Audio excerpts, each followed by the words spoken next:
हरे कृष्णा, राधे राधे, जय श्री राम, जय माता दी। कैसे हैं आप सब? आई होप आप सब अच्छे होंगे, मस्त होंगे, स्वस्थ होंगे।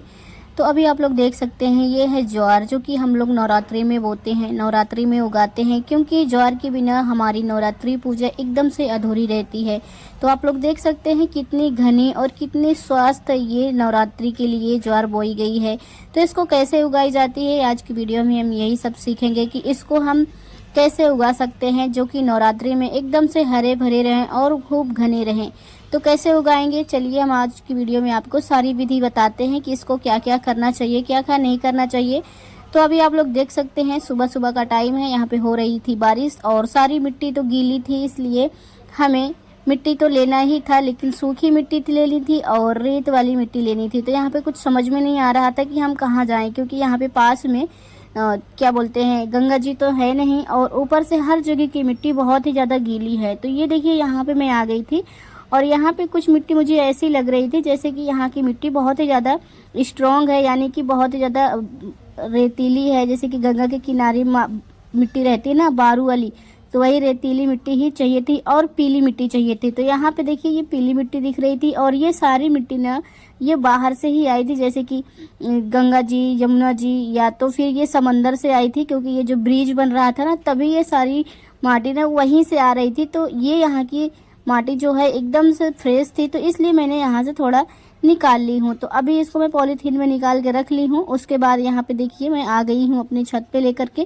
क्योंकि अगर मैं नीचे बनाती हूँ तो उसके बाद वहाँ पे मुझे थोड़ा भी उजाला नहीं रहता है, तो इसलिए मैं सोची चलिए छत पे ही आप लोगों के साथ शेयर करूँगी कैसे इसको बनाया जाता है। तो आप लोग देख लीजिए, कुछ इस तरीके से छन्नी ले लीजिएगा और ये देखिए जो मैंने गीली मिट्टी निकाली थी वो उससे बेहतर भी मुझे एक मिट्टी मिल गई थी। थोड़ी दूर पे जाने के बाद वहाँ पे बहुत ही अच्छी सूखी सूखी मिट्टी अभी रखी हुई थी, तो इसलिए मैं वहाँ पे गई और सूखी मिट्टी लेकर आई हूँ।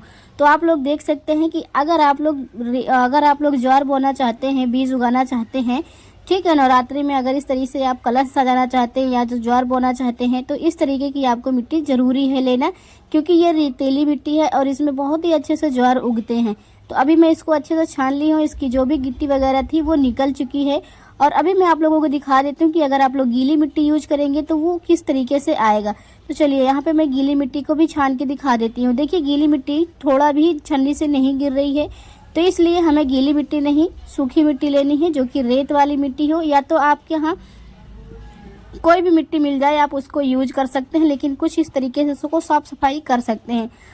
तो अभी हमारा मिट्टी का काम हो चुका है, इसको हम साइड में रखते हैं और लेते हैं यहाँ पे एक कटोरी और रोली। ठीक है, ये रही हमारी कटोरी और ये रही रोली। अगर आपके यहाँ चंदन है तो आप चंदन भी यूज कर सकते हैं। तो ये मार्केट में रोली आराम से मिल जाती है और इस रोली से हम अपने उस बर्तन को सजाएंगे जिसमें हम ज्वार उगाना चाहते हैं। अगर आपके यहाँ बर्तन का मिट्टी का बर्तन नहीं है तो आप इस तरीके से कोई भी बर्तन ले सकते हो और आसानी से ज्वार उगाने के लिए मार्केट में मिट्टी वाला बर्तन मिल जाता है, जो कि ज्वार उगाने के लिए ही वो बनाया जाता है। तो आप लोग इधर साइड में स्क्रीन पे देख लीजिए, मैं दिखा रही हूँ कि ये वाले कलश में ही आपको ज्वार उगाने हैं। अगर नहीं है तो आप किसी भी बर्तन में उगा सकते हैं, लेकिन उससे पहले इसको अच्छे से डेकोरेट कर लें।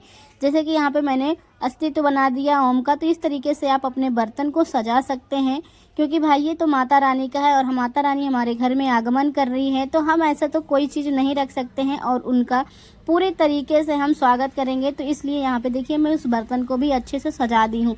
उसके बाद इस मिट्टी में हम सबसे पहले गंगा जल डालेंगे, इसको हम पवित्र करेंगे।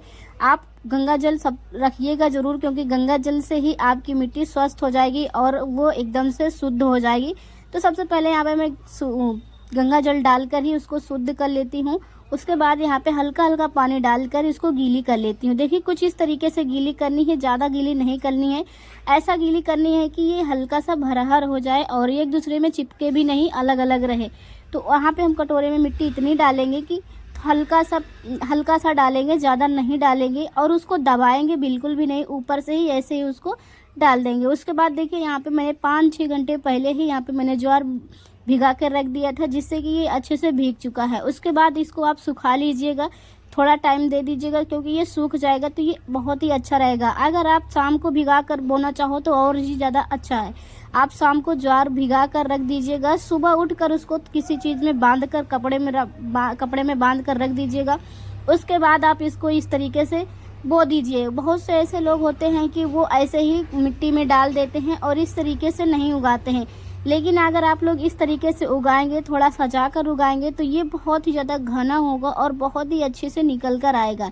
क्योंकि इस तरीके से आप जब ज्वार को सजाएंगे, बोएंगे ना, तो वो एक तरफ से अच्छे से घना घना सा निकलेगा। अगर आप ऐसे ही ज़मीन में मिट्टी में छीड़ देंगे, ऐसे ही डाल देंगे ना बर्तन में, तो वो कभी कभी क्या होता है कि कुछ निकलते हैं, कुछ नहीं निकलते। लेकिन अगर आप इस तरीके से डालोगे, इस तरीके से बोओगे ज्वार को, तो इसमें 100% है कि ये आसानी से निकल आएगा और बहुत ही अच्छा दिखेगा। तो आप लोग देख सकते हैं किस तरीके से बोया जाता है।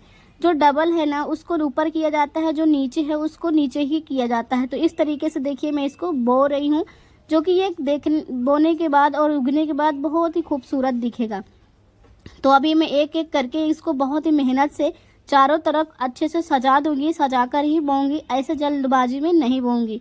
तो आप लोग देख सकते हैं इसमें मैं इस तरीके से इसको बो दी हूँ और इतना इतना स्पेस है, ज़्यादा घना भी नहीं बोना है, ना ही तो ज़्यादा दूर दूर बोना है। ठीक है, तो यहाँ पे मैंने कुछ इस तरीके से इसको उगा दिया है। आप लोग देख सकते हैं आधा इस मिट्टी के अंदर है और आधा बाहर है। तो आप लोग भी इस तरीके से घर में उगा सकते हैं।